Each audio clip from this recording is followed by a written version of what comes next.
నా అన్వేషణ ఇతను ఒక యూట్యూబ్ ఛానల్ పెట్టుకుని ప్రపంచ యాత్రికుడిగా చాలా దేశాలన్నీ కూడా మనకి పరిచయం చేస్తున్నటువంటి వ్యక్తి. అయితే సడన్గా బెట్టింగ్ యాప్ల గురించి తను ఒక యుద్ధమే చేస్తున్నాడనే చెప్పాలి.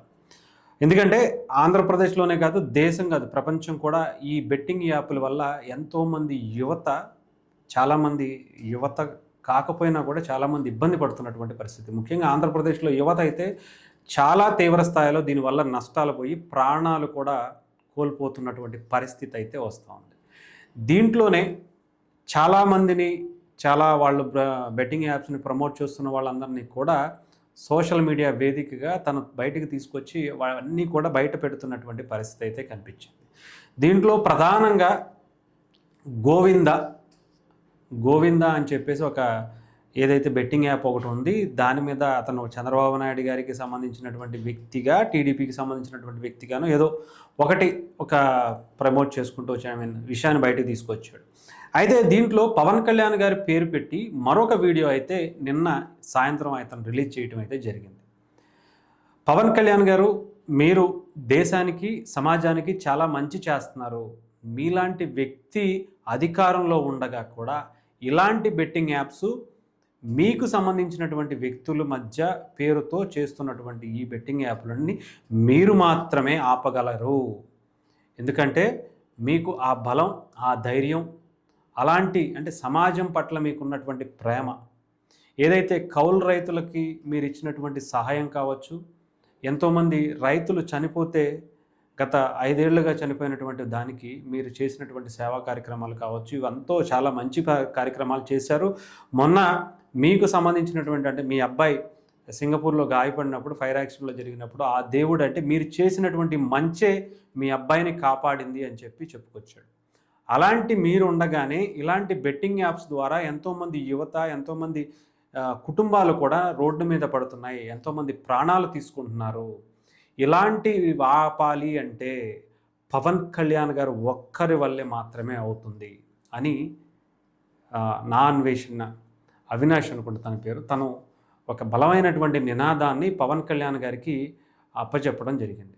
నిజంగానే అంత ధైర్యం ఉండి, అంత దమ్మున్నటువంటి నాయకుడు ఆంధ్రప్రదేశ్లో, తెలుగు రాష్ట్రాల్లో, చెప్పాలంటే మన భారతదేశంలో ఎక్కడా కూడా వ్యక్తిగత స్వార్థం కోసం, వ్యక్తిగత ప్రయోజనాల కోసం, పార్టీ ప్రయోజనాల కోసమో, తన పార్టీ నాయకుల ప్రయోజనాల కోసమో ఎక్కడా ఆలోచించినటువంటి వ్యక్తి కేవలం పవన్ కళ్యాణ్ గారు మాత్రమే.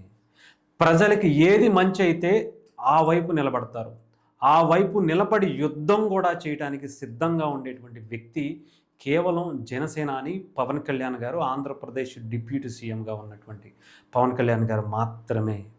అదే విధానాన్ని, అదే నినాదాన్ని ఆయనకి అప్పచెప్పి మీరు మాత్రమే చేయగలుగుతారు సార్, మీరు కూడా ఈ గోవింద అంటే దేవుడు పేరు చెప్పుకుని సనాతన ధర్మం మీద మీరు ఒక యుద్ధమే చేశారు.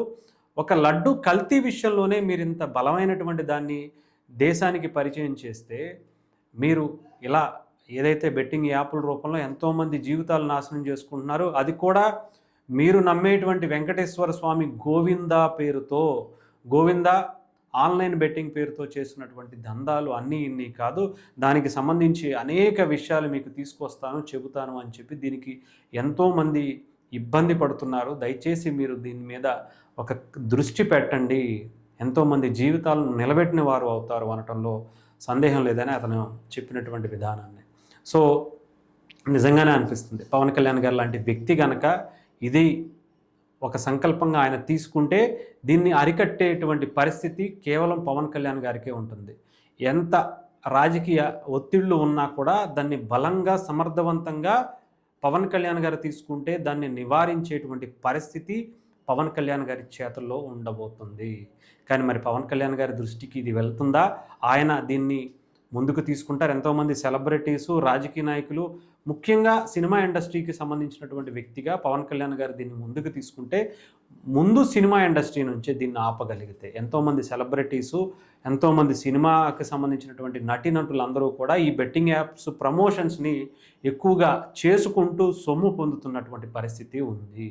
దాన్ని పవన్ కళ్యాణ్ గారు లాంటి వ్యక్తి సీరియస్గా తీసుకుంటే ఒక్కొక్కరి తాట తీసి ఇలాంటి బెట్టింగ్ యాప్ల ద్వారా ఆన్లైన్ దందాలు చేసినటువంటి వీళ్ళ ద్వారా ఎంతోమంది జీవితాలు నాశనం అయిపోతున్నాయి. ఎంతోమంది యువత వాటిని బారిన పడి ప్రాణాలు తీసుకుంటున్నటువంటి పరిస్థితి వస్తుంది. దాని ద్వారా హవాలాలు ఇంకొకటో ఏయో పేర్లతో జరుగుతున్నాయని చెప్పి నాన్ వేసి బయటకు తీసుకొచ్చారు. ఇవన్నీ కూడా ఆపాలి అంటే పవన్ కళ్యాణ్ గారి వల్లే అవుతుందేమో అని నిజంగానే అనిపిస్తుంది. మరి ఆయన దీన్ని ముందుకు తీసుకుంటారా?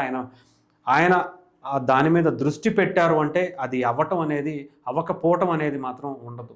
డెఫినెట్గా ఆయన మాటల్లో కాదు చేతల్లో చూపించేటువంటి వ్యక్తి. మరి దాన్ని తీసుకుంటారా లేదా అనేది కూడా వేచి చూడాలి.